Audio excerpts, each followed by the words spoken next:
Former senior counselor to President Trump, Kellyanne Conway, Fox News contributor Joe Concha. Kellyanne, your reaction? Now you know why they don't let Biden do these press conferences. He didn't do well.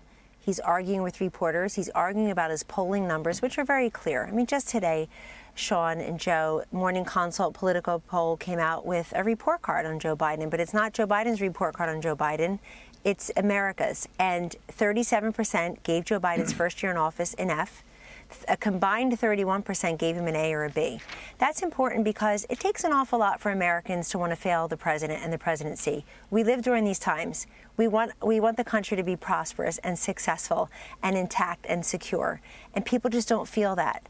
So for 2 hours today, Joe Biden reinforced why he's an unpopular president, why his polling numbers, according to the Gallup poll, 40% approve, 56% disapprove after 1 year is the lowest on record. Yes, lower than Donald Trump's, who did not have the mainstream media pushing for him, covering for him, and, of course, voting for him. I would have asked the media a different question, which is, do any of you regret voting for him? Do any of you regret covering up stories about his corrupt son? Do any of you regret not pushing him more on the policies and the issues and forcing him out of his Groundhog Day basement when he was campaigning or not campaigning? Because this is what we have. And it's a serious point that his numbers have cratered among independents. Even CNN had to admit today, Sean, that among independents, Joe Biden at this point a year ago was over 60%. He's now at 33% approval. Among Democrats, he was at 98% 1 year ago. He's at 82.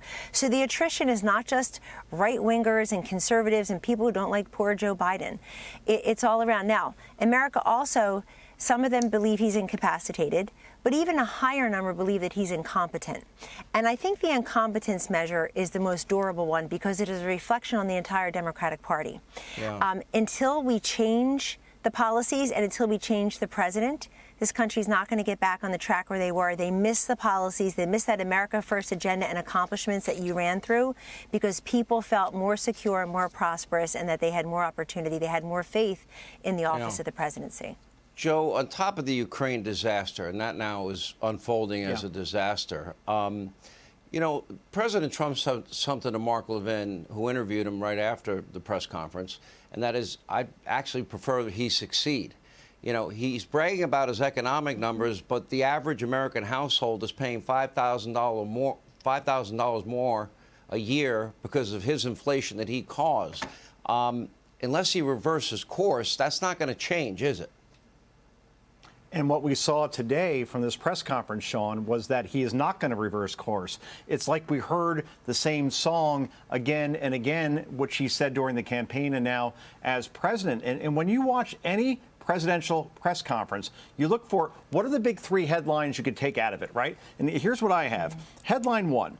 Biden says Republicans will change vote totals if voting legislation doesn't pass. Wait, I thought that such rhetoric was chilling attacks on democracy. This is a president of the United States sowing doubt in future elections. And every political pundit out there who said it was wrong for the 45th president when he did it is awfully silent tonight as far as when Joe Biden does it. And it shows you how phony all the outrage on TV was around that. Headline two, Biden says he's accomplished more in his first year than any president in history.